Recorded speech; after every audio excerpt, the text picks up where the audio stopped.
This is a controversial one. Surah 33, verse 40.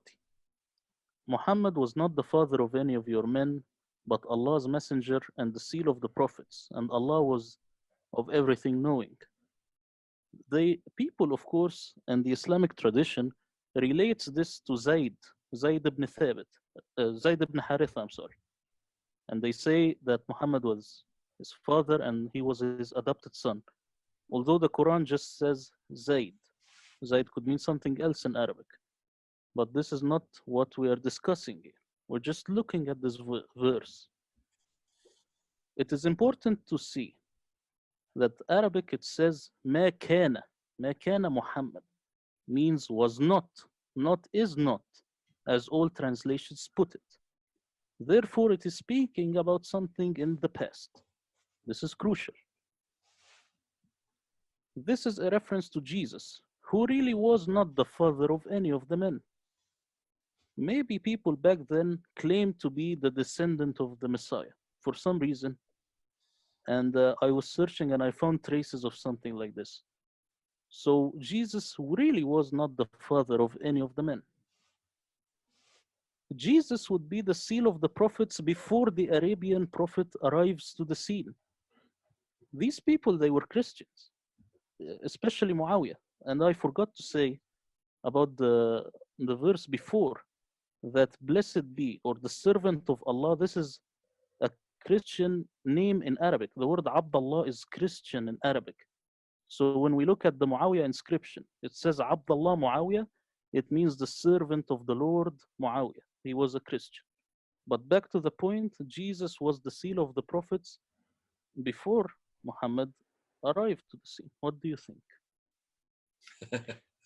Well, I mean, just looking at the sequence and time sequence that you're putting out here, it would make sense. Since if this was referring to Muhammad at the point of the fact that where Muhammad would be living at the time that this is revealed, this would make no sense. How could this even be a reference that Muhammad would be a father of any of those who are reading this? So this would have to refer to something that happened in the past. He has to have lived or died before this would make any sense. The only one who was living, who had lived or died, that this would make any sense for, and as being a seal of all prophets, would be Jesus Christ. So you would say the blessed one was not the father. Is that how you would then translate this? Yes. But in the end of the presentation, I will also show you another surprise. Okay. But till now, it's better to think that's the blessed one. So people are aware of what we're doing. So in every case, in chapter 47, verse 2, in chapter 48, verse 29, now in chapter 33, verse 40, you would say that we should introduce the blessed one in each one of these cases. Yes, exactly. Or blessed be in the case of 48:20. Yes, the blessed one, but it's a reference to Jesus. That's what I'm saying. Gotcha. I would say, it just to make one quick point, from the Christian context, Jesus is the seal of the prophets because all public revelation ends with him.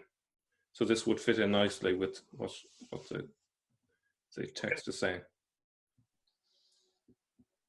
Yes, because if we look at the idea that Islam maybe was an apocalyptic movement, then you will have Jesus as the final prophet. They wanted the Messiah to come back. They calculated it. They were waiting for him, but he never came back. So then they became angry. They say, well, he is one of the prophets and he's just a normal prophet. This might have been what happened. All right. The last verse that we have in the Quran, which mentions the word Muhammad, is in Surah 3, verse 114, which is on the left. Now let's read this. It says, Muhammad is not but a messenger. Others messengers have passed before him. The one on the right, which is in Surah 5, verse 75, says, the Messiah, son of Mary, is not but a messenger. Others messengers have passed on before him. Now, we do not need to be Arabic speakers. Just listen to this in the Arabic. ما المسيح ابن مريم إلا رسول قد خلت من قبله الرسل. The other one, ما محمد إلا رسول قد خلت من قبله الرسل. The exact same word. It seems that the Quran has this repetition always with different ways of naming people, and this is just one of them. What do you think? Okay, well, I can see where you're going with this, Murad. So what you're saying in both of these cases, two different verses in two different parts of the Quran. One is in chapter 3, one is in chapter 5. When you look at them, they're saying exactly the same thing. The only thing that they're changing is the who this is referring to. On the case of Surah 5 on the right in the yellow, it is the Messiah, son of Mary. In the case of the blue on the left, in chapter 3, verse 144, it is Muhammad. But as we have said in the previous three examples, if you take Muhammad as the blessed one, it would then become the blessed one is not but a messenger. Who is this blessed one? Well, just look on the right. This is the Messiah, son of Mary. And that would make sense then that this is a repetition of already what has gone on before. And it also then fits with chapter 47, verse 2, chapter 48, verse 29, chapter 33, verse 40. Yes, this is the internal evidence. This qualifies as internal evidence. The Quran interprets itself just by looking at its different verses. Okay. What do you think, Mel? I would say if you were to get rid of the first couple of words, like took away Muhammad, took away the Messiah, just left it blank, and you ask yourself, is it referring to the same person? You would have to conclude it is talking about the same person, simply because what it says afterwards is exactly the same. So it makes more sense to say that whoever this person is that's been referred to as Muhammad must be the same person who's being referred to as Messiah, son of Mary. It makes logical sense. I want to add just one layer to this, and this has to do with the Muslims trying to deceive the West. The Sahih International, it puts it as was not.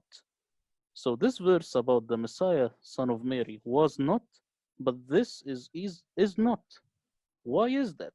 It's very clear here in the Arabic that it's the exact same word, exact same tense. So just to be clear, what you're saying is the Sahih International has Surah 575 in the past tense, whereas in the other one, it has it as present tense, but in the Arabic, it has it in the same tense. Have I understood you correctly? Exactly, yes. So why would they change the tense between the two? Knowing the answer, asking it, but... This is something that they will have to answer, but this is a part of the deception.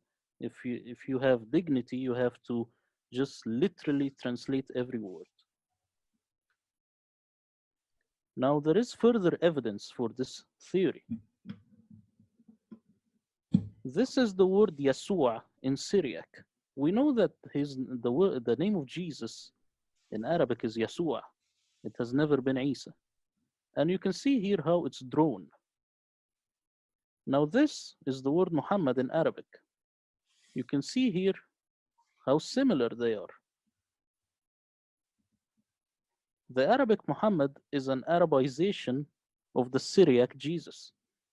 This is very clear when you look at it. What do you think?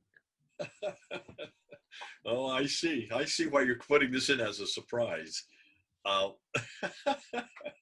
Fascinating. So what you're claiming is all of the material that we have on Jesus, and just for backup for people who don't know where you're coming from, the material about Jesus in the Quran, all the references to him as a baby in chapter 3, verse 46, speaking from the cradle, in chapter 3, verse 49, making birds out of clay, in chapter 19, where he has the trees bend down to feed he and his mother. All these stories are not in our Bible. They are all from sectarian sources. They're all from Syriac sources.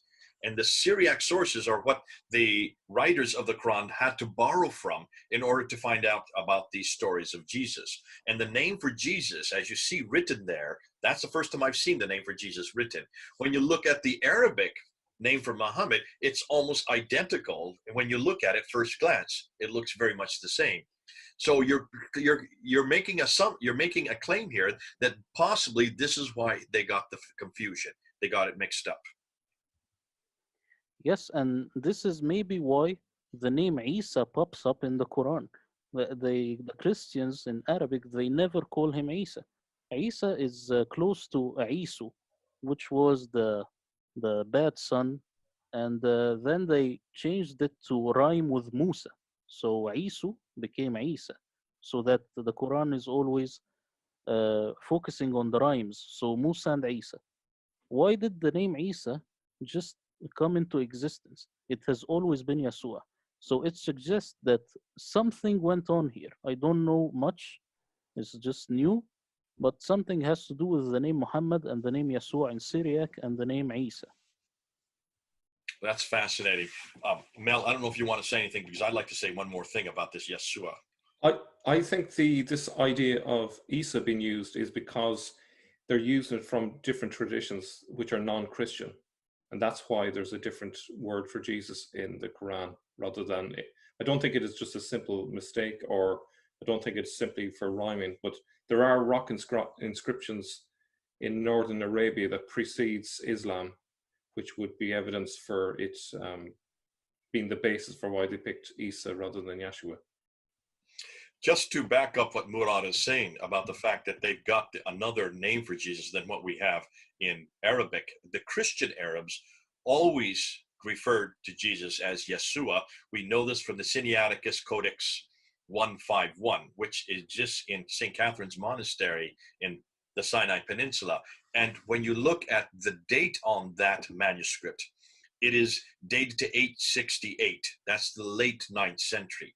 Yeah, that's just 2 years before the death of al-Bukhari. So the late 9th century, you have the earliest translation in Arabic of the New Testament. And in that Arabic translation, the name is always Yeshua. Late 9th century, we're long after the Quran has been written. We're long after Isa has been introduced in the Quran, suggesting that the Christians have always seen Jesus as Yeshua.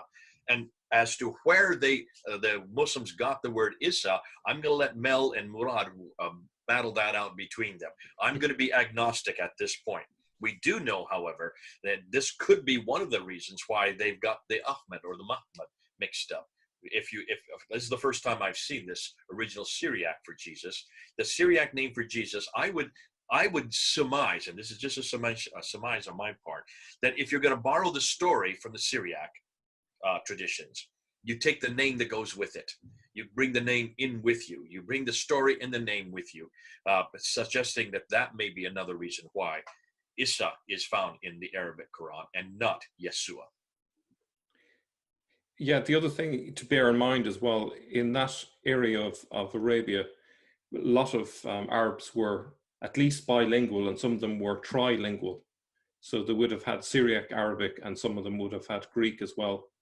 So they wouldn't have seen Syriac as a foreign language. It was just part of the collective language that people use. So I could easily see them writing this down as a Syriac word, pretty much as is, in the midst of an Arabic text, and then for it to be later corrected maybe by a later scribe, and then it becomes Arabized, as Murad has said.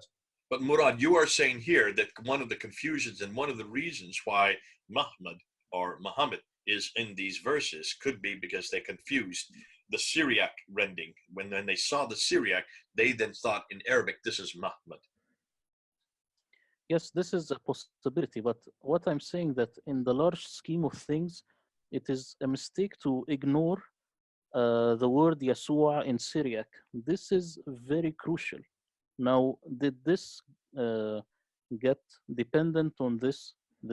Muhammad, was it an Arabization of the Syriac Jesus or not? This is another question, but this is something which is highly crucial. It seems that the name Muhammad is just a different way of writing Yeshua in Syriac. And also the fact that it still works in Arabic. Let's presume they made a mistake and it became Muhammad as we see written. The fact that it means something in Arabic, the blessed one, would allow for that mistake to still work and no one to pick up on it. Would that be fair to say? Yes, exactly. Murad, thank you so much. This has been really helpful. We've gone through chapter 47, verse 2. We've gone to chapter 48, verse 29, that it looks like it would be coming from the Diatessaron. Let's go ahead and have your conclusion. Yes. The 4 Quranic references to the word Muhammad does not fit the Arabian prophet. This is clear from the Quranic internal evidence and from philological evidence if we compare the Syriac way of writing Jesus and the Arabized Muhammad. Calling Muhammad by name contradicts the notion that the Quran is always telling Muhammad, say. So say, say, say. Why will he be calling Muhammad and speaking about him as if he was part of history? This contradicts how the whole conversation was going. Saying that Ahmad is another name for Muhammad in the Quran is problematic and it has no historicity. And Ahmad actually is a figure that Ahmadiyya group, it's kind of messianic. The Ahmadiyya group, they think that this was the Ahmad. So they don't think that Muhammad was the Ahmad. This is crucial. The cumulative evidence seems to suggest that the Quran's authors refer to Jesus as Isa, Messiah, son of Mary, and as Muhammad. And when they refer to him, of course, as son of Mary, so that you don't say son of God. It's just a way to divert you from saying this. Therefore, the Quran is referencing to Jesus and using the Quran for establishing Muhammad's historicity is highly problematic.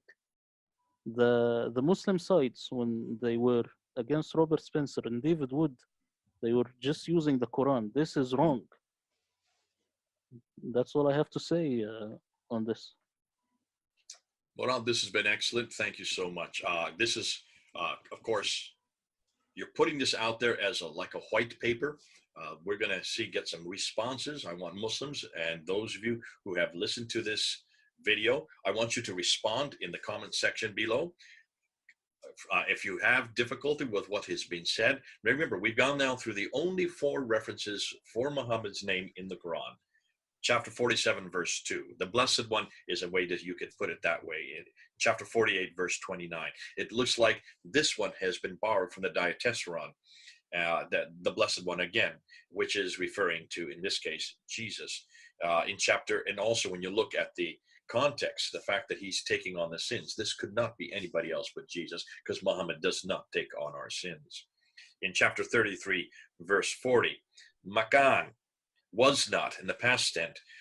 Therefore, if it's in the past tense, it cannot be Muhammad because he's there in the present tense. So it is obviously referring to someone that had already come. The only one that would fit that would be Jesus again.